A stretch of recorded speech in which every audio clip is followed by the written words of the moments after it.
And the worst apology in the world, Puff Daddy, P. Diddy, acknowledges what happened in this infamous video in which he is beating his ex-wife.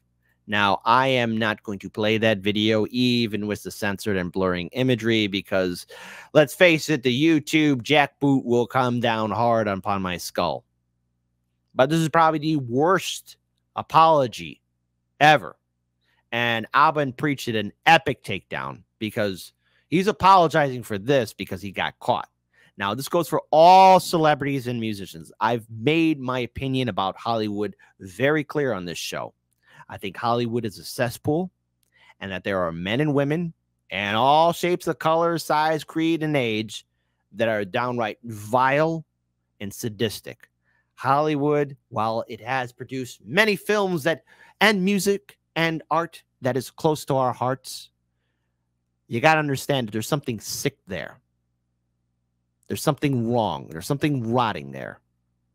And I have said before that I'm ever hopeful for the day when Hollywood implodes, when there could be a true second renaissance of true art and creativity, because Hollywood is a place where good ideas go to die. Hollywood is a place where people are used and abused. Hollywood is a place where human life is valued at the -0. And before anyone types, -0 isn't a thing. In Hollywood, it is, because people mean nothing in Hollywood. So I want to pull up this tweet. I want to, first of all, give a huge shout out to Sabby Sabs. Congratulations again, Sabrina, for getting to 100,000 subscribers on the YouTubes. Well done. So now Diddy admits he attacked Cassie after he said the allegations against him were false. Man, bye. Take that, take that. So let's go ahead and hear the most horrific, lackluster apology I've ever heard. It's so difficult to reflect on the darkest times in your life. Sometimes you got to do that. I was fucked up. I mean, I hit rock bottom, but I made no excuses. My behavior on that video is inexcusable. I take full responsibility for my actions in that video. I'm disgusted. I was disgusted then when I did it. I'm disgusted now. I went and I sought out. Now, Teresa Gonzel, you bring up a good point. There's more guilty than just Diddy. Oh, absolutely. You know, I've made this very clear here. You know, it's one thing to look at actors or directors or producers or musicians, and I'm going to include actresses in here too, you know, who have been caught being very abusive and doing downright criminal behaviors. But the thing is, there are more guilty. For example, the handlers and the staff, the entourage, the people who cover up the crimes. You know, I remember saying this on the radio show when the Weinstein situation was unfolding.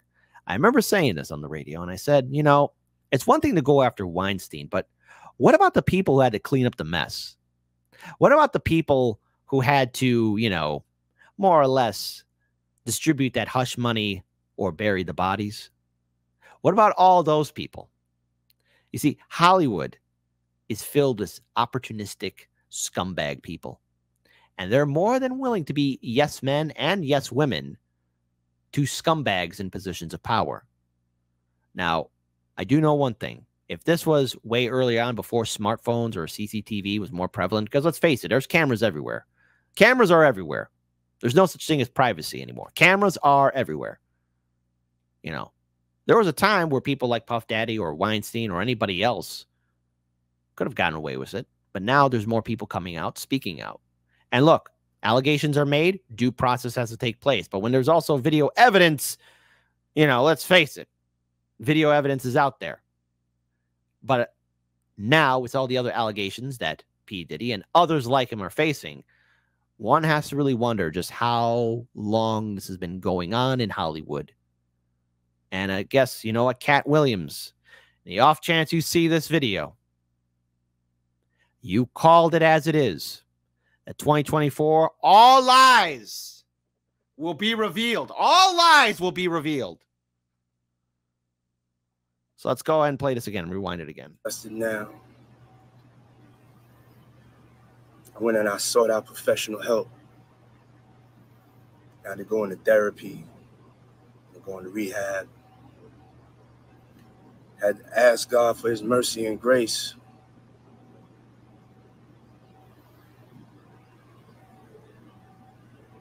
I'm so sorry.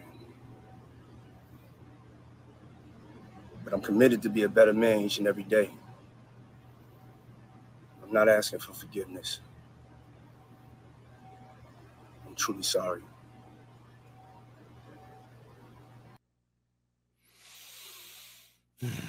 He's only doing this and saying it because he got caught. Now, do I think anything's going to happen to Puff Daddy? Or do I? It's same thing with any celebrity. I hope you're paying attention. Listen, nothing's going to happen. Okay? A lot of these celebrities are going to be protected. A lot of these, influential people, they might lose their status. Do I think anything's... Will the fullest extent of the law come down? I'll be surprised.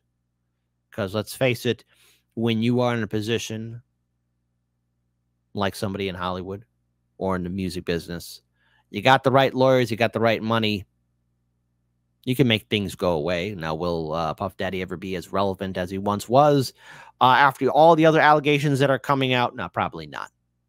We've seen many celebrities who were once the top of the walk lose everything. But justice, probably not. Full justice, no. Hollywood is a place that knows how to play the game, that knows how to manipulate perceptions and change our realities. We have to be better. And I'm ever hopeful for the day when the whole monolith of Hollywood, all of it that's connected to music, films, art, that whole monster implodes in on itself. And at a true era of real creativity, where ideas and expression and people can creatively express themselves and tell stories and make us think again. Hopefully that day happens. But as for Puff Daddy, you're only sorry you got caught. And now I have to wonder, for all those people that covered up those crimes, because let's face it, there are other actors and actresses and directors and producers and musicians and artists in positions of power and influence who most likely probably do the same scummy things. After all, there's still that black book from first name Jeffrey, last name E that's still out there. When all the names are fully revealed and their connections to first name Jeffrey, last name E, try not to be surprised if you see your favorite actress or actor or director or producer or influencer or musician on that list. It's one big sick club. And believe me, you do not want to be part of it.